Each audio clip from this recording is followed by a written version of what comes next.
Hi అండి, welcome back to my channel. ఈ వీడియోలో రైస్ కుక్కర్లో టమాటా రైస్ని సింపుల్ అండ్ ఈజీగా టేస్టీగా ఎలా ప్రిపేర్ చేసుకోవాలో చూద్దాం. ఈ టమాటా రైస్ని మనం ఆమ్లెట్తో కానీ సైడ్కి లేదంటే రైతాతో కానీ ఎలా తిన్నా టేస్ట్ చాలా బాగుంటుంది అండ్ ప్రిపరేషన్ కూడా చాలా ఈజీ.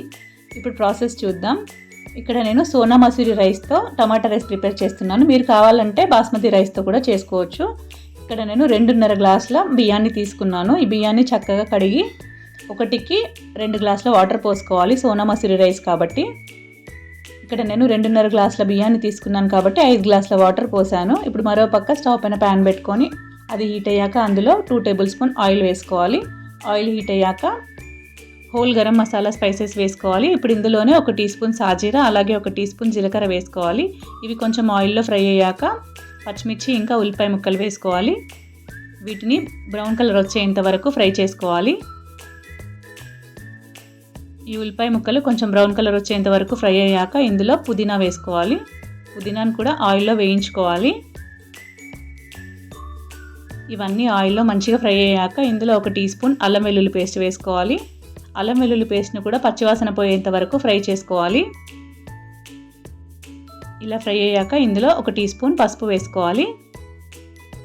ఇవన్నింటిని మంచిగా కలిపి ఇందులో టమాటా ముక్కలు వేసుకోవాలి. ఇక్కడ నేను పండినవి 4 పెద్ద టమాటాలని తీసుకున్నాను. ఈ విధంగా టమాటాలు వేసుకున్నాక మూత పెట్టి మగ్గించుకోవాలి సాఫ్ట్ అయ్యేంత వరకు. ఈ విధంగా చక్కగా మగ్గిన తర్వాత ఇందులో రుచికి సరిపడా కారం అలాగే రుచికి సరిపడా ఉప్పు అలాగే ధనియాల పొడి గరం మసాలా పొడి వేసుకోవాలి. ఇవన్నీ వేసుకున్నాక చక్కగా మగ్గించుకోవాలి. మసాలాలన్నీ టమాటాకి పట్టేలాగా మగ్గించుకోవాలి. ఈ విధంగా మంచిగా మగ్గిన తర్వాత మనం ముందుగానే రైస్ కుక్కర్ బౌల్లో రైస్ కడిగి పెట్టాం కదా, అందులో ఈ ఉడికించుకున్న టమాటాని వేసుకోవాలి. రైస్ కుక్కర్లో వేసుకొని మంచిగా కలపాలి. కలిపి మూత పెట్టేసి రైస్ కుక్కర్ స్విచ్ ఆన్ చేసి మధ్య మధ్యలో ఒకసారి కలుపుతూ ఉడికించుకోవాలి.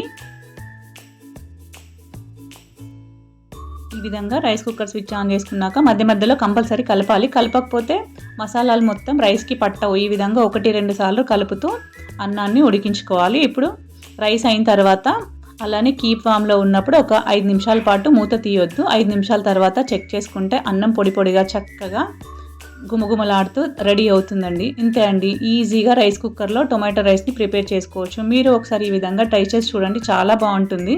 ట్రై చేసి ఎలా వచ్చిందో కామెంట్ బాక్స్లో కామెంట్ చేయండి. And thank you for watching this video. Please like, share and subscribe my channel and support my channel.